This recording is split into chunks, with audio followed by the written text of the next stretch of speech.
আসসালামু আলাইকুম। সবাইকে শুভেচ্ছা জানাচ্ছি। মাসুম মাহবুব দেখছেন ওপেন দ্য ইউটিউব চ্যানেল এবং মাসুম মাহবুব ফেসবুক পেজ। বিগ ব্রেকিং খবর আছে আজকে অনেক বড় ব্রেকিং খবর দিতে চাই আপনাদের। ১ম ব্রেকিং খবরটি হলো পুরো ইরানকে মাটির সাথে মিশিয়ে দেওয়ার ঘোষণা দিয়ে বড় অ্যাটাকের পরিকল্পনা করছে মার্কিন যুক্তরাষ্ট্র এবং ইসরায়েল। কিন্তু সে আক্রমণ হঠাৎ থেমে গেল কার ভয়ে? পাশাপাশি বাহরাইনে মার্কিন যুক্তরাষ্ট্রের বিলিয়ন ডলারের দুটো আর্লি ওয়ার্নিং সিস্টেম ধ্বংস করে দিল ইরান এবং কুয়েতে বড় মাত্রায় আক্রমণ করেছে ইরান। সৌদি আরব যুক্তরাষ্ট্রকে অনুরোধ করেছে ইরানে হামলা বন্ধ করতে, কারণ ইরানের ধোলাইতে আরব রাষ্ট্রগুলো মুমূর্ষু অবস্থায় পড়ে গেছে। দর্শক, আপনাদেরকে একটা করে এই গুরুত্বপূর্ণ খবরগুলো দিতে চাই। প্রথম যে খবরটি দিয়ে আসতে চাচ্ছি, আমি আপনাদেরকে প্রথমে কয়েকটা খবর দিয়ে মূল বিশ্লেষণে আসবো, যেটা শিরোনাম বিশ্লেষণ যেটাকে আমি বলি, সেই শিরোনাম বিশ্লেষণে আসবো। যুক্তরাষ্ট্রের পক্ষ নিলে যুদ্ধের আগুনে পূর্বে এমনটি ঘোষণা দিয়েছে ইরানের খাতামুল আম্বিয়ার প্রধান। পাশাপাশি ইরানের সেনা মুখপাত্র বলছেন ইরানি পাইলটদের ভাগ্যের বিষয়ে কাতারের কাছে কোনো তথ্য নেই। এটি মার্কিন যুক্তরাষ্ট্রের ভুল দাবি। প্রিয় দর্শক,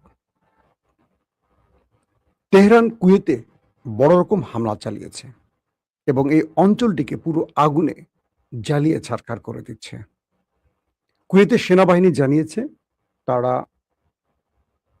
দেশের আকাশ সীমায় শত্রুর ড্রোন শনাক্ত ও ধ্বংস করেছে এবং এটিকে কয়েকটি বেশ গুরুত্বপূর্ণ স্থাপনার উপর ইরানের হামলার বলে তারা দাবি করছে যে ইরান কয়েকটি স্থানে তারা হামলা করেছে কুয়েতের।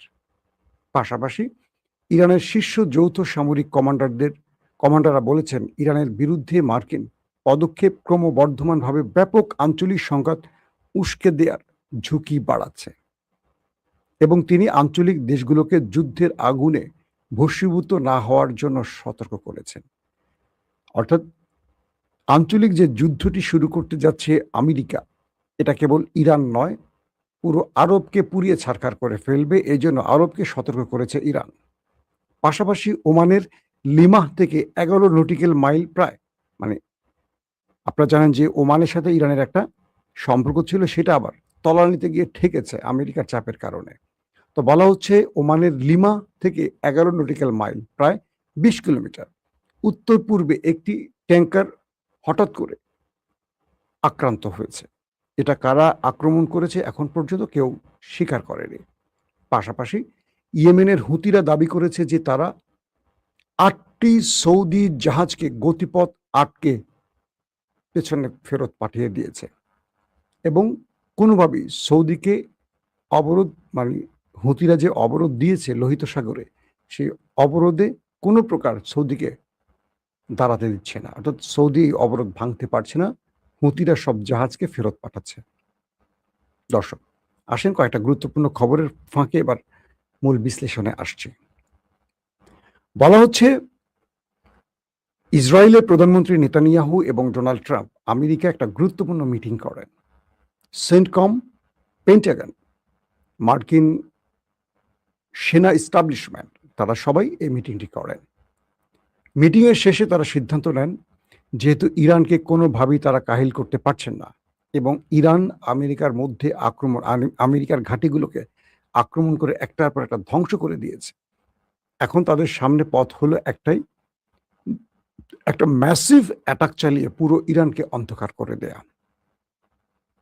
সেই হিসেবে আমেরিকা এবং ইসরায়েল সম্মিলিত একযোগে পুরো ইরানের পাওয়ার প্ল্যান্ট, গ্যাস প্ল্যান্ট, পানির শোধনাগার, পুরো সিস্টেমগুলোকে অকেজো করে দিতে, পুরো ইরানকে থমকে দিতে, অন্ধকার করে দিতে একটা ম্যাসিভ অ্যাটাকের প্ল্যান করে। অর্থাৎ এই বহুমুখী শত্রুদের প্ল্যানটা ছিল এরকম যে তারা ইরানের সাথে যেহেতু প্রতিদিন অ্যাটাক করে করে মিসাইল শেষ হয়ে যাচ্ছে, সিস্টেম লস হচ্ছে, সেনা মারা যাচ্ছে, প্রতিরক্ষা নষ্ট হচ্ছে, যুদ্ধ বিমান নষ্ট হচ্ছে, ড্রোন নষ্ট হচ্ছে, আর্লি ওয়ার্নিং সিস্টেম নষ্ট হচ্ছে, না করে একসঙ্গে চারদিক থেকে অ্যাটাক করে পুরো ইরানকে শেষ করে ফেলবে। তো এই প্ল্যানটি যখন ইরানের মানে আমেরিকা সিদ্ধান্ত নিয়ে ইরানকে বলে, তোমাদের কয়েক ঘন্টার সময় দিলাম, তোমরা আমেরিকার কাছে আত্মসমর্পণ করো। যদি তোমরা আত্মসমর্পণ না করো তাহলে আমরা কয়েক ঘন্টার মধ্যে, কয়েক ঘন্টা, কয়েকদিন না, কয়েক ঘন্টার মধ্যে পুরো ইরানকে মাটির সাথে মিশিয়ে দেব, পুরো ইরানকে অন্ধকার করে ফেলবো, পুরো ইরান অচল হয়ে পড়বে, পাথরের যুগে চলে যাবে। অর্থাৎ বর্তমান পৃথিবীতে বিদ্যুৎবিহীন কোনো রাষ্ট্র 1 সেকেন্ড চলতে পারবে মনে হয়? এই যে আমি কথা বলছি, আমার এখন বিদ্যুৎ নেই, আমার স্টুডিওতে পুরো ব্যাকআপে আছে, জেনারেটর এবং বা আইপিএস ব্যাকআপ থাকে না, এরকম ব্যাকআপে আমি এখন চলছি। এই জন্য আমার শরীর মানে তেলতেলে হয়ে গেছে ঘামে। তো ইরানকে পুরো অন্ধকার করে ফেলার জন্য এই আক্রমণের প্ল্যান করে ইরানকে অগ্রিম জানিয়ে দেয়া হয় যে তোমাদেরকে আমরা কয়েক ঘন্টার মধ্যে পুরো ধ্বংস করে ফেলবো। এর পরপরই ইরান 1 ঘন্টা পরই ইরান আমেরিকাকে পাল্টা জবাব দেয়। সেটা কি? ইরান আরবের প্রতিটি গুরুত্বপূর্ণ স্থাপনার নকশা, স্থান, ম্যাপ আমেরিকাকে তুলে দেয়। বলা হয় যে মধ্যপ্রাচ্যে মার্কিন যুক্তরাষ্ট্রের প্রায় 2 ডজন, প্রায় বলছি 19-20 এরকম ঘাঁটি রয়েছে।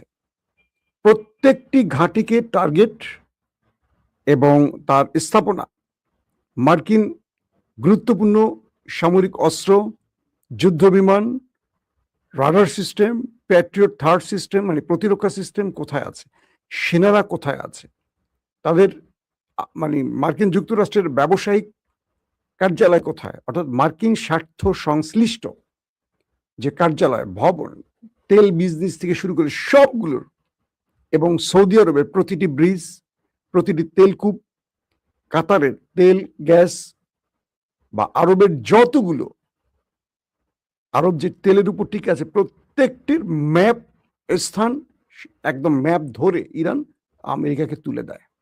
বলে প্রয়োজনে আমরা 10 থেকে 15,000 মিসাইল একযোগে হিট করব। ইরান বলছে 10 থেকে 15,000। কেন? ইমাজিন 10-15,000 মিসাইল যদি ইরান এক রাতের মধ্যে শুরু করে মারা, ঠাট্টাট ঠাট্টাট ঠাট্টাট ঠাট্টাট ঠাট্টাট করে যাবে, থামাথামি তো নাই। কোন দেশের এত প্রতিরক্ষা ব্যবস্থা আছে এগুলো ইন্টারসেপ্ট করতে পারবে? প্রথম 5 মিনিট তো ইন্টারসেপ্টের ব্যাটারি শেষ হয়ে যাবে। ইরান বলছে যদি তুমি আমার দেশের বিদ্যুৎ, গ্যাস, পানি কোনো একটি স্থাপনায় অ্যাটাক করো, আমি তোমাকে এই জায়গা তুলে ধরলাম। একদম টার্গেট বলে দিয়েছে কোন কোন জায়গায়, মানে আরবের কোন কোন তেল ক্ষেত্র, কোন কোন ব্রিজ, কোন কোন ভবন, আমেরিকার কোন কোন বেজ কোথায়, কুয়েত, কাতার, জর্দান, বাহরাইন, আরব আমিরাত, প্রত্যেকটার একদম লোকেশন ধরে ইরান আমেরিকাকে দিয়ে বলছে আমাদের মিসাইল রেডি, তুমি অ্যাটাক করো, তোমাকে স্বাগতম। ইরানকে অন্ধকার করো, কিন্তু পুরো আরবকে আমি অন্ধকার করে দেব। ইরানের বিকল্প পথ আছে, কিন্তু আরবের বিকল্প পথ নেই। এবং আরবকে যারা সাহায্যে আসবে তাদেরকে আমি অন্ধকার করে দেব। আরবের মানে সৌদি আরবের প্রতিরক্ষা মন্ত্রী, ডিফেন্স মিনিস্টার ট্রাম্পকে ফোন দিয়ে হাতে পায়ে ধরে বললেন, প্লিজ এই যুদ্ধটা বন্ধ করেন, এটা করবেন না। ইরান যা বলে তার চেয়ে বেশি করে, কম করে না। গত কয়েকদিনে আপনার পাতা ফাঁদে পা দিয়ে আমরা ইরাকে অ্যাটাক করে আমাদের আরামকো, জিজান সবগুলো জায়গা, আমাদের যে তেল ক্ষেত্রগুলো ইরান ধ্বংস করেছে, বাবুল মান্দাব, হরমুজ প্রণালী সব বন্ধ করে দিয়ে আমাদের রপ্তানির 12টা বাজে সৌদি আরবকে চাঙ্গে উঠাচ্ছে। শুধু আপনার বুদ্ধিতে পাড়া দিয়ে সৌদি আরব এখন বাণিজ্যিকভাবে ব্যাপক ক্ষতিগ্রস্ত হচ্ছে, তেল বিক্রি প্রায় বন্ধ করে ফেলছে। আপনি এই লড়াইটা বন্ধ করেন। ইসরায়েল খুব খুশি, আমেরিকা তার পাতা ফাঁদে পা দিয়ে ইরানকে ধ্বংসের জন্য বড় আক্রমণ করবে। ট্রাম্প হঠাৎ করে তার সেনা অফিসারদের সাথে বৈঠকে খোঁজ নিলেন, ইন্টেলিজেন্স তথ্য নিলেন, ইরান যে আওয়াজ দিল তারা 10-12 হাজার মিসাইল একযোগে মারতে পারে, বা পুরো আরবের মধ্যে সবগুলো সবগুলো টার্গেট উড়িয়ে দেবে যে ঘোষণা দিয়েছে, এই ব্যাপারে তথ্য কি? মার্কিন ইন্টেলিজেন্স প্রধান ট্রাম্পকে বললেন ইরান এমন প্রস্তুতি কনফার্ম করেছে, এবং প্রতিটি পয়েন্ট আমরা যতটুকু জেনেছি কোত্থেকে মারবে জানি না, কিন্তু একযোগে একটা বিশাল মিসাইল ড্রোনের ঝাঁক আরবকে টার্গেট করবে। শুধু আরব নয়, ইসরায়েলকেও টার্গেট করবে। একসঙ্গে ইসরায়েল, আমেরিকার ঘাঁটি এবং আরবের গুরুত্বপূর্ণ সকল স্থাপনা উড়িয়ে দেবে ইরান। ট্রাম্প তার সিদ্ধান্ত থেকে সরে আসলেন। আজকের মূল ব্রেকিং খবর এটা। আসেন খবরের বিশ্লেষণে আবার কি হচ্ছে। যুক্তরাষ্ট্র ও ইসরায়েল ইরানের জ্বালানি অবকাঠামোর উপর অন্যতম সবচেয়ে বড় হামলার প্রস্তুতি নিচ্ছে, এবং সপ্তাহান্তে এই হামলা হওয়ার সম্ভাবনা রয়েছে। অর্থাৎ এই হামলাটি আপাতত স্থগিত হয়েছে, কিন্তু এই সপ্তাহের মধ্যে এই হামলাটি হতে পারে, বলছে কে? CBS news. ওই রিপোর্টে বলা হয় অর্থনৈতিক বিপর্যয়ের আশঙ্কায় সোমবার আর্থিক বাজার খোলার আগেই যে কোনো অভিযান শেষ করার বিষয়ে আলোচনা হয়েছিল, যদিও কোনো নির্দিষ্ট সময়সীমা নির্ধারণ করা হয়নি। সূত্র মতে ইসরায়েলকে বিষয়টি জানানো হয়েছে এবং তারা ওয়াশিংটনের সঙ্গে সমন্বয় করছে, কিন্তু প্রেসিডেন্ট ডোনাল্ড ট্রাম্প এখনো চূড়ান্ত অনুমোদন দেননি। অর্থাৎ এই দুটো রাষ্ট্র একযোগে ইরানকে অ্যাটাকের পরিকল্পনা চূড়ান্ত করেছে, কিন্তু ইরান যে পাল্টা হুমকি দিয়েছে সেই হুমকির ভয়ে ডোনাল্ড ট্রাম্প তার গ্রিন সিগন্যালটিকে একটু স্থগিত রেখেছে, যে আমি আবার চূড়ান্ত অনুমোদন দেওয়া ছাড়া কেউ কিছু করো না।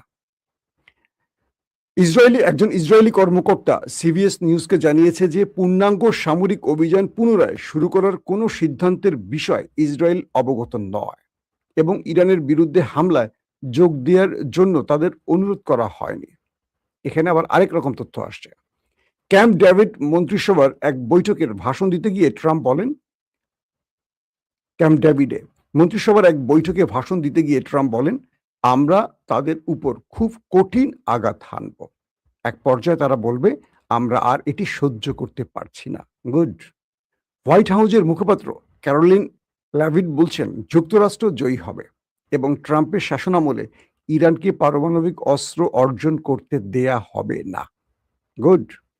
পেন্টাগনের মুখপাত্র শন পার্লিন বলেন সংস্থাটি প্রস্তুত ও সক্রিয় রয়েছে, কিন্তু রাষ্ট্রপতির সিদ্ধান্তের আগে লক্ষ্যমাত্রা নিয়ে আলোচনা করতে অস্বীকৃতি জানিয়েছেন।